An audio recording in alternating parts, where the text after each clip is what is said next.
And welcome to this Embassy for Extraterrestrial Project presentation. Thank you so much for taking your precious time to be with us today. My name is Sharon Shanti. I'm originally from Israel, and it's a great honor for me to be your host and moderator for today's presentation. Some of you may already know, in 1973, Rael Maitreya met an extraterrestrial who revealed to him that the Elohim mentioned in the Bible are actually extraterrestrial that were mistaken for gods. Elohim is a plural word in Hebrew, which means those who came from the sky, and it was later mistranslated into the singular word God. A long time ago, the Elohim created all life on earth, thanks to their mastering of DNA. And just like previous prophets like Moses, Buddha, Jesus, who were sent by the Elohim, Rael is the last prophet who was giving the mission to spread their last message to humanity, as well as build an embassy, the third temple, where we can officially welcome them back to Earth. So during this presentation, we will present you the embassy project as a whole, the different steps of the project. We will unveil the architectural blueprints, as well as do our best to answer any questions you may have at the end of the presentation. So without further ado, I would love to introduce to you an admirable man, Daniel Turcotte, a businessman from Canada, who for the last 12 years has been the Director General of the Embassy for Extraterrestrial Project. Daniel, please go ahead. Thank you, dear Sharon, for your kind words. I thank you all for your precious presence and your openness. I am grateful for your time and consideration, and I feel so privileged to be with you all today because I know how busy you are. As you know, we are living in a very exciting times right now. Our world is changing, and I'm sure that you are witnessing a great awakening on a planetary level. But from my point of view, this awakening would not be complete if it didn't include the UFO and extraterrestrial phenomena and the awareness that we are not alone in the universe. Many experts, politicians, high-ranking military, government officials, organizations, as well as public figures have spoken publicly on the subject. We are anticipating the most important moment in humanity's history, the official and open face-to-face meeting with an advanced extraterrestrial civilization. But for this project to materialize, we must meet a few conditions because we have never faced such a situation in our history. We need a paradigm shift because we will deal with a historical event, and I think that we have to think outside the box. Our planner, Steve Goldie, will explain the Embassy for Extraterrestrials Project steps and an optional protocol to the Vienna Convention in a few minutes before our architect, Claude Chevey, presents the plan of the embassy. As you can imagine, many have asked us, why do extraterrestrials need an embassy? As they could just come here and meet with world leaders. They could, of course, but I think that we could agree that an unannounced and unprepared arrival would be catastrophic and could result in complete confusion and chaos. We must first prepare the public and the world governments. Then a formal diplomatic protocol needs to be implemented and followed so we can welcome them with the respect they deserve. This is why we need an embassy for extraterrestrials. But not only to welcome them, we also need to avoid welcoming them with military arsenal, as it happened so many times in our recent history. And very important, we need to have a diplomatic framework to show them that we are ready to welcome them officially and peacefully. That's all for me for the moment, and I'll see you in a little later for the conclusion. So, dear Sharon, the mic is yours. All right, moving on with our next speaker, Stephen Goldie, an executive-level international urban planner and designer with vast experience ranging from regional and metropolitan strategy to complex inner-city urban design, from railways to subways and from high-level policy to complex management issues. Stephen, please go ahead. Thanks, Shanti, and hello everybody. What I'm going to present to you today is essentially the plan from where we are now to the point at which we can start building the embassy. And of course, Claude will talk about the embassy itself. So let's get straight into the presentation. An embassy for extraterrestrials. What an amazing project, and oh so much needed. But whatever the project, perhaps the more important the project, the more important the process. We have a well understood, well followed process that minimizes the likelihood of problems, keeps costs to a minimum, and so on. And that process here, project definition, how do I fully understand the project? And then usually for a major project there's a scoping study to identify potential sites. Feasibility study of the most promising site, and that of course informs the due diligence and permits the site acquisition. Then the master plan, which is exactly what it says, get everything coordinated and make sure you have all the approvals. At the end of the master plan you're usually breaking into design and construction packages, and you can see some typical such packages there. And then of course if everything's scheduled correctly, you go into a commissioning and then operations phases. So, project definition. Sorry, that's the summary. We'll follow the summary throughout the process, throughout this presentation. So the project definition. Did the project definition, talked to the team, got a good understanding of what is involved, read the references, came to some conclusions. No extraterrestrial will want to deal with the disunited and disjointed humankind. So until their ground rules, they probably won't deal with us. Millions of tourists will not fly thousands of kilometers to visit a fake embassy for extraterrestrials. It has to be a real embassy. And therefore the rules are just as important on that point. So we need the diplomatic issues to be resolved before we proceed to determine a site. Now we're choosing a site and then finding out that the diplomatic rules are not agreed to by that government. So we have to insert in this one the diplomatic initiative. So what's a diplomatic initiative involve? There's a brief history of diplomatic relations, history of a major topic in one slide.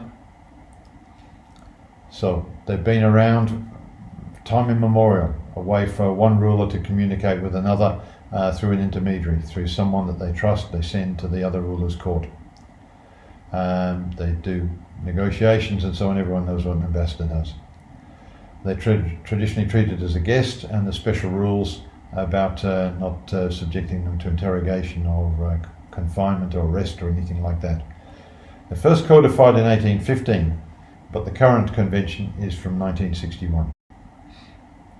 There it is, some of the people working on it, and it came into effect on the 24th of April 1964. Importantly, there are two optional protocols which came in around the same time.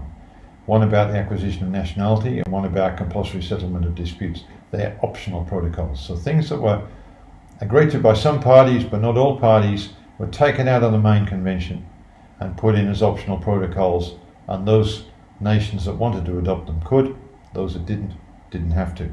That optional protocol mechanism is very useful. So the diplomatic initiative for this project builds on the Vienna Convention by providing a third optional protocol, and we provisionally titled it the Optional Protocol Concerning Embassies for Extraterrestrials. That of course is a draft. The most important thing now is to have that discussed in diplomatic circles and adopted by at least a few countries.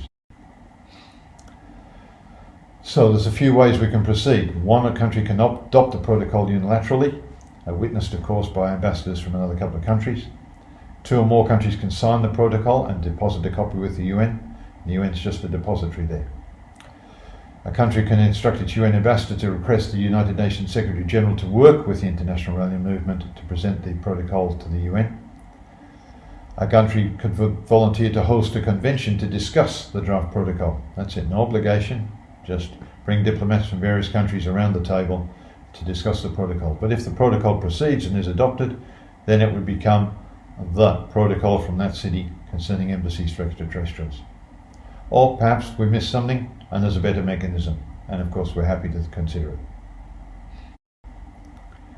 So the project definition's done, the diplomatic initiative is progressing. Before you can do the scoping study, the feasibility study and site acquisition, you need a concept master plan. You need some idea of what we're talking about. It's not the final plan, it's cartoonish a little bit, it's indicative, but you have to have it to be able to do those things, otherwise the consultants don't know what they're looking for. So go back to the source documents and look for the specifications. The key ones there, 1,000 meters from the edge of the building, so not from the center, but from the edge of the building, and a number of points of entry, utilities, the airspace, that's a diplomatic matter, and neutral territory, that's a diplomatic matter rather than design matter.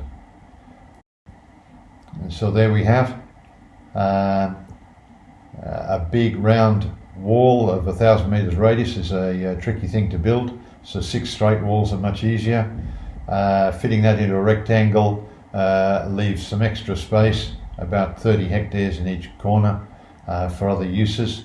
Particularly, of course, we need car parking, security area and so on, a conference centre, a scientific institute and so on, site accommodation for staff, and depending on what utilities available, various types of plant in order to be able to operate the whole thing. So, and of course a perimeter fence around the outside of the whole thing, and along those 2 side walls you'll see there's a need for a little track running down the side between the actual wall and the boundary fence. So all of that gives us those areas, essentially 5 square kilometres. So what's the benefits for the host country if they decide that they want to be considered for this project? First of all, there's direct investment. It's an approximate figure, of course. We can't know the exact figure till the master plan is complete, and even the feasibility study will still be an approximation. But we think around that figure for the actual investment to construct the whole facility. And then tourism during that whole process.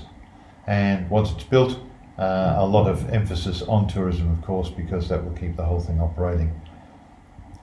But after ET arrival, it will be the hottest destination of all time. There will be no place on the planet more important than this embassy after the arrival of the extraterrestrials.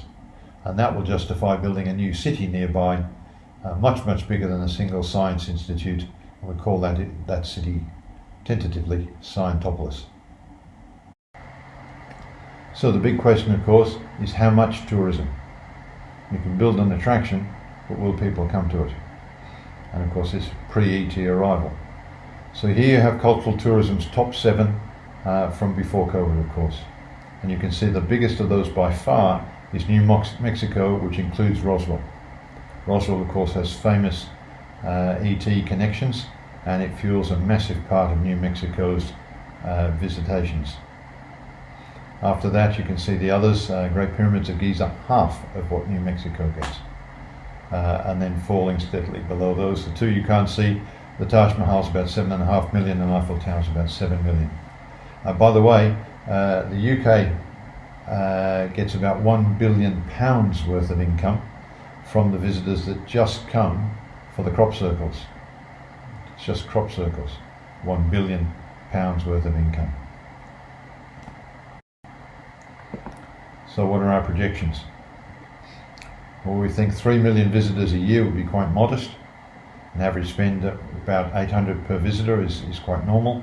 So we're talking about a total spend of US 2.4 billion a year, which, as I said, is not that much more. It's less than double of what the UK gets just from crop circles, which of course are transient, only a few months of the year, and you don't know for sure where they will be. Somewhere in the croplands, of course, in the middle of the country.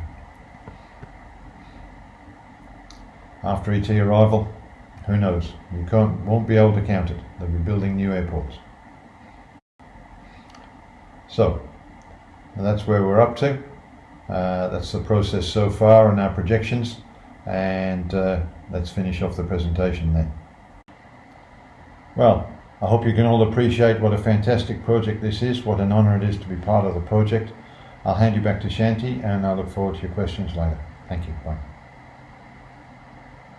Wow, thank you so much, Stephen, for sharing this incredible information with us. So now moving forward with our next speaker, Claude Chevey, a Swiss architect and visual artist who began his autodidact career at 14, studying under renowned architects such as Charles Balma, Mario Boda, Claude Parent, and Antti Lavage, to name a few.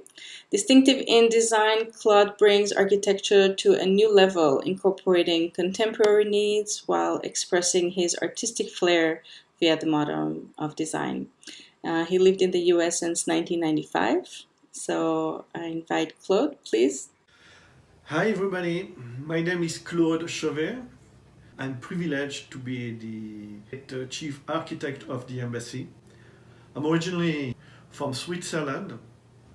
I've been working on this project since day one, 1990, when it first started. I'm talking about this project of the embassy. It will be explained later on. And I hope you're going to enjoy what I'm presenting you here. And not much to say more about me than for you to enjoy the work that we done. Thank you so much for watching.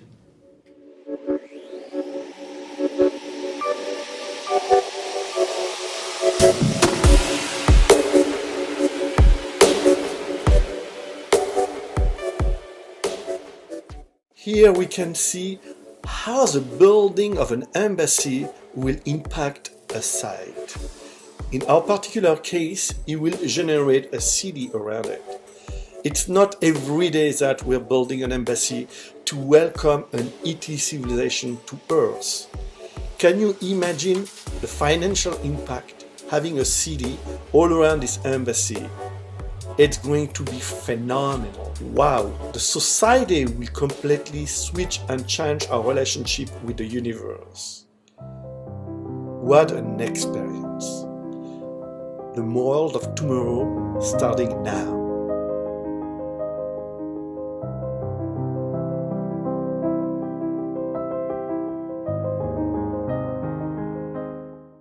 Blueprint, Chapter 2. Here actually you can see a real blueprint. They are not blue, but black and white. 1,870 square meters going to be built on the slab foundation. With a south entrance, a welcoming room, an aseptic chamber, a conference room, an access, a residential area of 1,226 square meter, an access, a dining room of 146 square meter on the north entrance. That we are able to find out thanks to the blueprint. Here, zooming in, we are in the reception area, the welcoming room, with all its dimension, its material descriptive, the stair level, the size, and the volume of the space.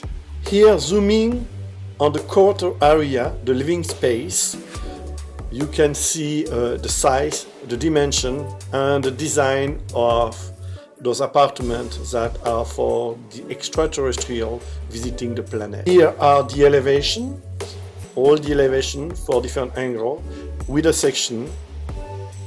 How does the blueprint translate for the general public to better understand it? It's called perspective.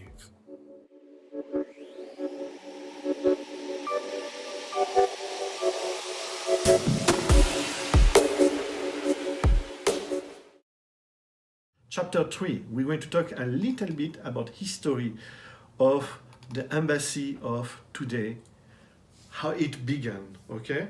And for that, we have to go a little bit, few thousand years ago. History of the embassy. History of the embassies, and I insist, embassies, plural. As many Jews mentioned, the third temple will come from the sky. Could it be this embassy? The first two temples was to me an embassy. We call them temple. Solomon temple, Herod temple, the first two embassies to welcome God, or to become an ET civilization perceived as a God. And now we ready ourselves to build the third temple, the embassy, for those who will come back from the sky. But here the project that I'm about to present you, in fact, started in 1990.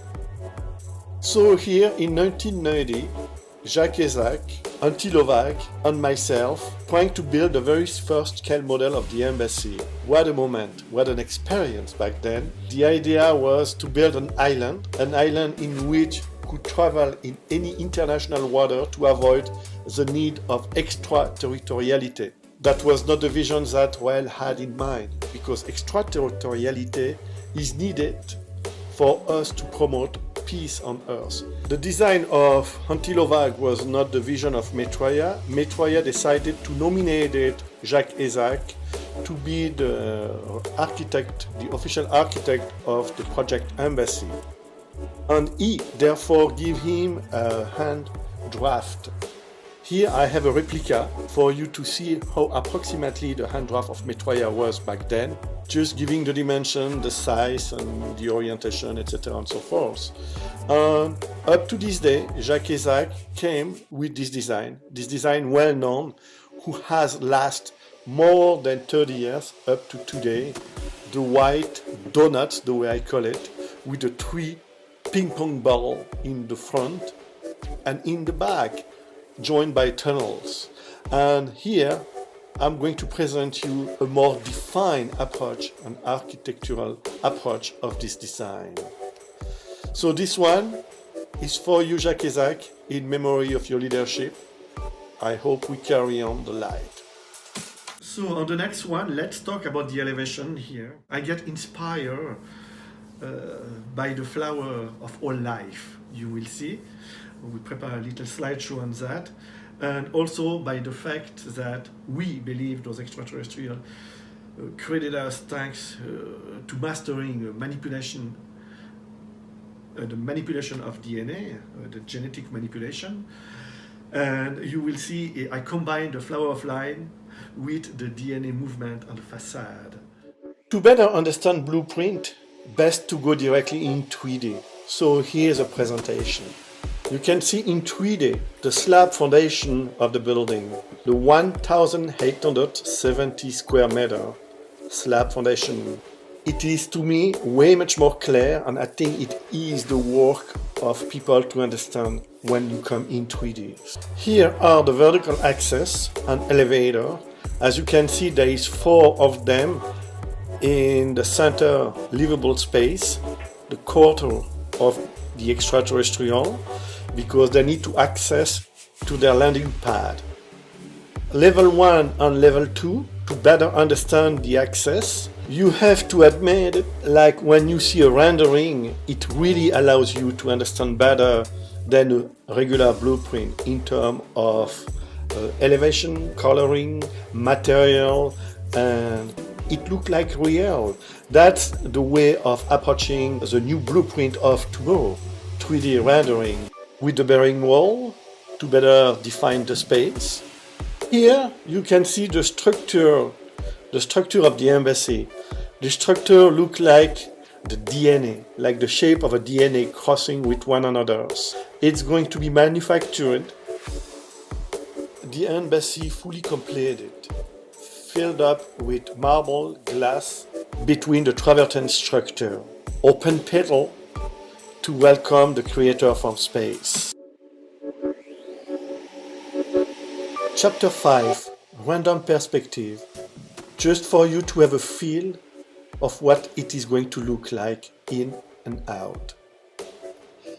So here are some random perspective in and out. As you can see in those perspectives, you can already feel the materials that are used. Marble for the flooring, travertine for the structure, Also, you can see how open and how much light can come in with those giant windows, special windows. I think it's very enjoyable space, and I hope you do enjoy it as well. The objective was to give an harmony between the in and out penetration of light. A welcome opening petal, like a lotus, offering herself, and I hope our visitor from space, coming from above, will enjoy their ride when the petal will open for them.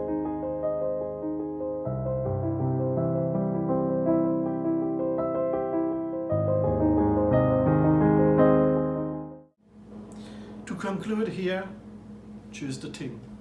Here, a special thanks to the pool team. With a project like that, you cannot be working alone. So I thank William too particularly for the last 3 months, who had helped me to render this project. Thank you so much there, William. Also, I thank Marco for his study and research into the details, especially the details of the opening, pedal, the window and door, etc. And Genshin will have to work now. His time has come, in the sense he's going to be the landscape architect. But for that, we need to find the land precisely where that's going to be built. So their team, thank you so much.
Thank you, dear Claude, for this beautiful presentation. So in conclusion, having the support of the United Nations would give legitimacy to our project and help opening the door to an international conference to discuss the optional protocol Steve talked about earlier in his presentation. I think it's important for you to know that in 2019, we sent a letter to the United Nations and informed you about their answer. So here's their answer. Any proposal to be considered by the members of the United Nations must first be presented to the ambassador of the member state for his or her consideration prior to formal inscription on the organization's agenda and subsequent vote by the membership. So after receiving this response, we immediately ask our continental and national leaders to write to their member state ambassador. In addition, an international campaign was organized last year and more than 3,000 e-letters were sent to state member ambassadors, and we are still following up on this action. So the Embassy for Extraterrestrial is not only a dream. We have been working for more than 40 years and increasingly for 15 years or so, because it's becoming obvious that the extraterrestrials are preparing us for official contact. It's important to mention that a significant part of the funds has been raised by the promoter and hundreds of thousands of supporters worldwide. Our supporters are the following. First, the members of the International Aurelian Movement, the largest UFO extraterrestrial organization in the world with more than 100,000 members in 120 countries, private donation from supporters. We have more and more. And it is very important to note that tens of millions of dollars were already raised for this project. So when the time comes, thousands of people will invest and donate money to build the embassy and surroundings. We are convinced about that because we already receive a lot of interest from many people. Finally, extraterrestrials are not invaders. If so, we would probably agree on the fact that they would have invaded us a long time ago.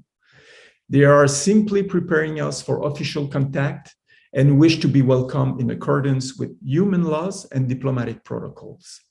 So once again, I thank you very, very much